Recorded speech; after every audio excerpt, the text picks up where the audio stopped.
मी आधी इथं येण्याआधी मला भरपूर हाताला मुंग्या यायच्या व हात पाठीमाग ही असं जात नव्हता व जास्त वेळ का नाही हातात कोणची गोष्ट घेतली तरी लगेच मनानेच पडायची, जास्त मुंग्या यायच्या आणि त्यामुळे का नाही आम्ही किती दवाखाना हे कुठं गेलो तर असं फरक पडत नव्हता. तर आम्ही इथं मॅडमकडे आल्यापासून आम्हाला चांगला फरक पडलाय, 90% फरक पडलाय. माझा हात असा लांब वर जातो, ही माणसं ही जी मनकत होतं का नाही ती फार दुखायचं, संध्याकाळचं तर नुसतं पिंजायचं, त्यातनं मुंग्या यायच्या भरपूर असं दुखायचं.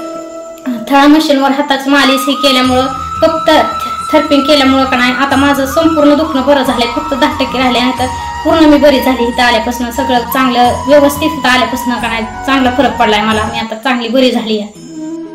नाव सांगा ताई तुमचं? मनीषा मच्छिंद्र अंतिंग, मी राहणार कवठळी, गाव कवठळी.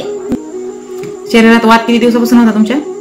माझ्या शरीरात 6 महिन्यापासून वात होता, ते जाणवत नव्हतं एवढा, पण आता ह्या आठवड्यात भरपूर असा त्रास व्हायला लागला. मी ह्या मॅडमकडे आल्यापासून का नाही मला भरपूर 7 दिवसात फरक पडलाय. थळा मशीनवर मालिश केली, कपिंग केलं, तेव्हापासून मी चांगली बरी झाली. मला फक्त थोडासा त्रास आहे, नाही तर मी चांगली बरी झाली. म्हणजे 7 दिवसाच्या थेरपीत 90% फरक वाटतोय तुम्हाला? हा.